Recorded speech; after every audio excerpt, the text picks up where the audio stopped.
Good morning students. कल हमने fourth point के 3 क्वेश्चन आंसर किए थे, फर्स्ट, सेकंड और थर्ड। आज हम करेंगे फोर्थ क्वेश्चन।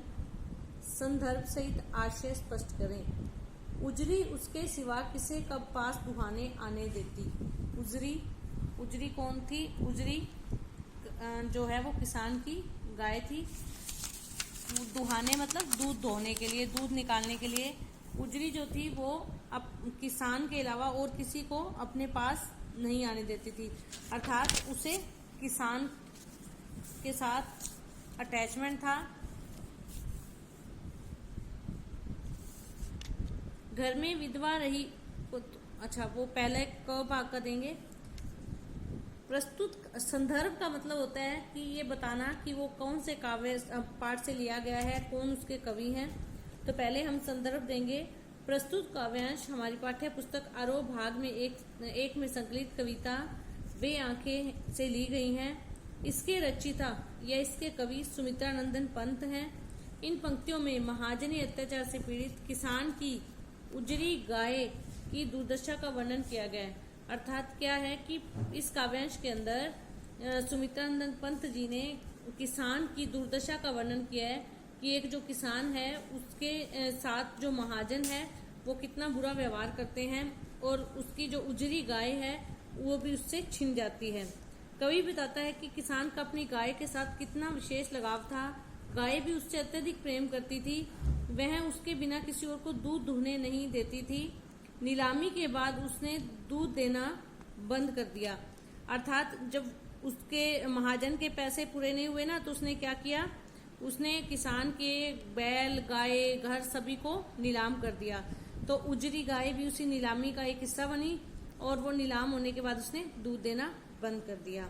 ख पाठ। घर में विधवा रही पतोहू लक्ष्मी थी यद्यपि पति घातिन। संदर्भ सेम वही रहेगा। प्रस्तुत काव्यांश हमारी पाठ्य पुस्तक आरोह भाग के 1 में से संकलित है। ये कविता वे आंखें में से ली गई है। इसके कवि सुमित्रानंदन पंत है। ऊपर में क्या था, उजरी गाय का वर्णन था। इन पंक्तियों में किसान के बेटे की हत्या का दोषी उसकी पुत्र वधू को बताया जाता है। वह नारी पर होने वाले अत्याचारों की प्रकाष्ठा है।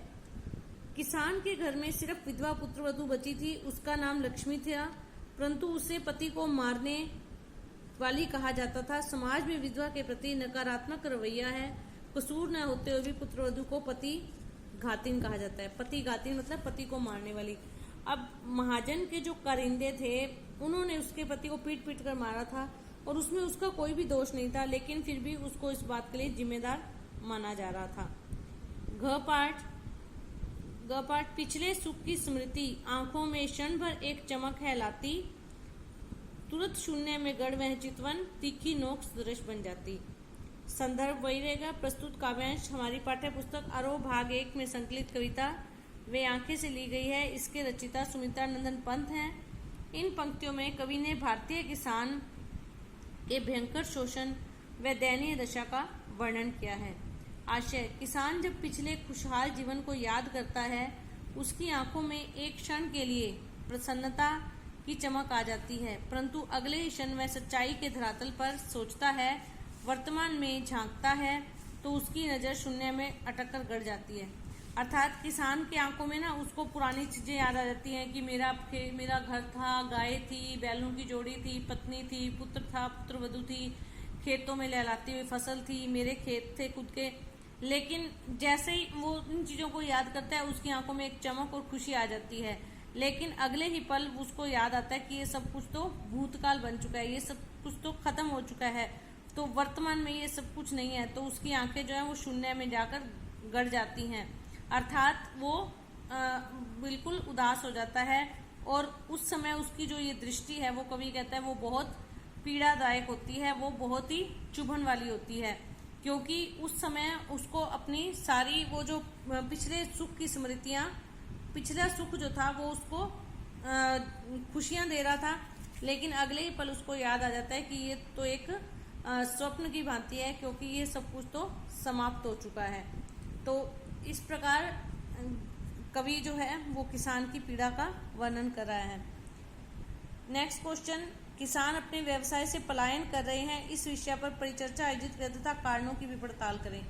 इस तरह के जो क्वेश्चन होते हैं ना, वो आपकी नॉलेज को बढ़ाने के लिए होते हैं और ये मॉरल एजुकेशन से रिलेटेड होते हैं कि किस व्यवसाय से पलायन मतलब भागना।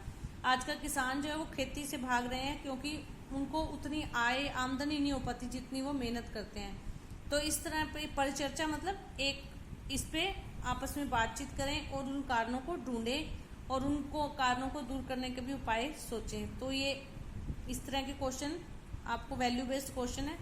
बस आपको यही क्वेश्चन करने हैं, 4 जो इसके पार्ट हैं। ये चैप्टर कंप्लीट हो गया, कल हम नेक्स्ट चैप्टर करेंगे। धन्यवाद।